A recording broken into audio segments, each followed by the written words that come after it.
رسول کریم صلی اللہ علیہ وآلہ وسلم نے ارشاد فرمایا احب اللہ لما یغزوکم من نعمہ، فرمایا اللہ سے محبت کرو، وہ تمہیں طرح طرح کی نعمتیں عطا کرتا ہے۔ وَأَحِبُّونِي بِحُبِّ اللَّهِ،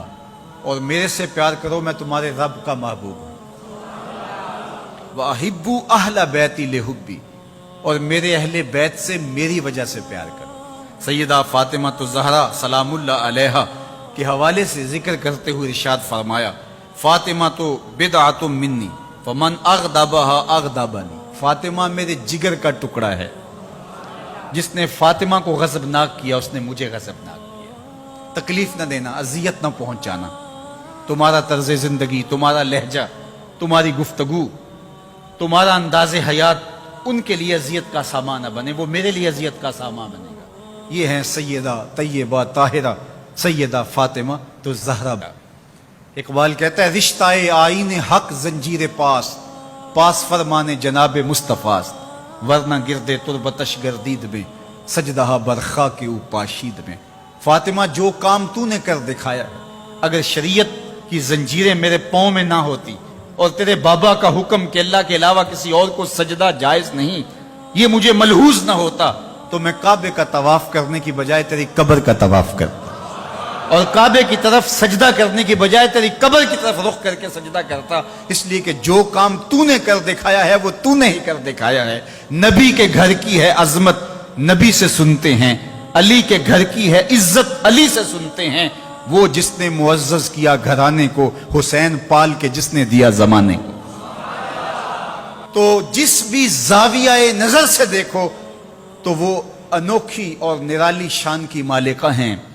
اللہ اکبر۔ حضرت ابو درداء رضی اللہ تعالیٰ عنہ فرماتے ہیں کنت جالسا عند النبی صلی اللہ علیہ وآلہ وسلم، ہم حضور کی خدمت میں بیٹھے ہوئے تھے، ابو بکر رضی اللہ تعالیٰ عنہ یوں تشریف لائے کہ انہوں نے اپنی چادر کو ایک سمت سے پکڑا ہوا تھا۔ اب جب یہ آ رہے تھے تو حضور نے ارشاد فرمایا یہ کسی سے بحث کر کے الجھ کے اس کا کوئی مسئلہ ہو گیا، یہ آ رہا ہے، تو کہا حضور میرا معاملہ یہ ہوا کہ حضرت عمر سے میری شکر رنجی ہو گئی اور میرے سے کوئی ایسی بات نکل گئی زبان سے کہ میں نے بعد میں سوچا کہ نہیں کہنی چاہیے تھی، میں نے معذرت کی لیکن انہوں نے میری معذرت قبول نہیں کی، تو میں وہاں سے اٹھا اور آپ کے پاس آ گیا۔ فقال یغفر اللہ لک یا ابا بکر ثلاثا، حضور نے فرمایا ابو بکر اللہ تجھے معاف کرے، یہ بات حضور نے 3 مرتبہ کہی۔ ثم ان عمر ندم، اچھا یہ تو کہہ کے حضور کی خدمت میں آ گئے، پھر حضرت عمر نے سوچا کہ ابو بکر ہیں اور جلیل القدر صحابی ہیں، تو اگر ان سے کوئی بات ہو بھی گئی تو انہوں نے معذرت کی،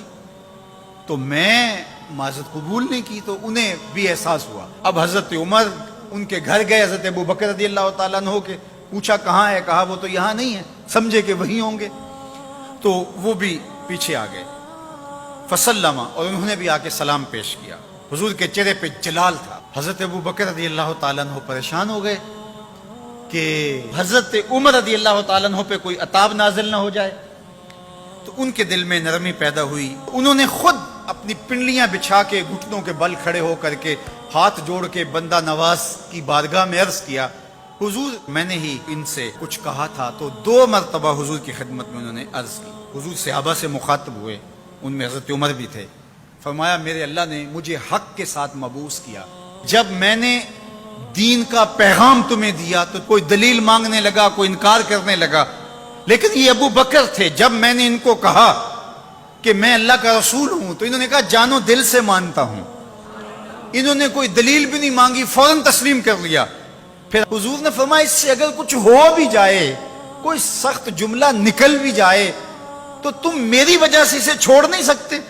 اس لیے کہ ابو بکر وہ ہیں کہ جب کسی نے نہیں مانا تھا اس نے اس وقت مجھے مانا تھا، اور نہ مال دیکھا، نہ جان دیکھی، نہ اولاد دیکھی، سب کچھ قربان کر دیا، تو آج اگر کوئی جملہ سخت زبان سے نکل گیا ہے تو میری وجہ سے بھلا تم اس کو چھوڑ نہیں سکتے ہو۔ تو میرے اور آپ کے آقا و مولا نے اہل بیت کے بارے میں بھی کہا کہ میری وجہ سے ان سے محبت کرو، اور اصحاب رسول کے حوالے سے بھی کہا کہ میری وجہ سے ان کے معاملوں سے صرف نظر کرو۔ تو صاحب کبھی بھی اپنے آپ کو ان ذوات اور ان ہستیوں کے مابین ہونے والے مشاجرات میں منصف بنا کر کے ترازو گاڑ کے نہ بیٹھ جانا، بلکہ دونوں کی عظمتوں کو سلام کرنا۔ ہم کہیں گے صحابہ آپ کو بھی ہمارا سلام، اہل بیت آپ کو بھی ہمارا سلام۔ حضور کے اہل بیت سے محبت کرنا اور حضور علیہ السلام کے اصحاب سے محبت کرنا، ان دونوں کا سبق دیا گیا ہے، ان دونوں کا درس دیا گیا ہے، اور ان کے آپس کے جو معاملات ہیں تو ان میں ہمیں کوئی حق نہیں پہنچتا کہ ہم کوئی ایسی بات کریں جس سے کسی کی کسر شان ہو اور کسی کی عظمت میں فرق آتا ہو۔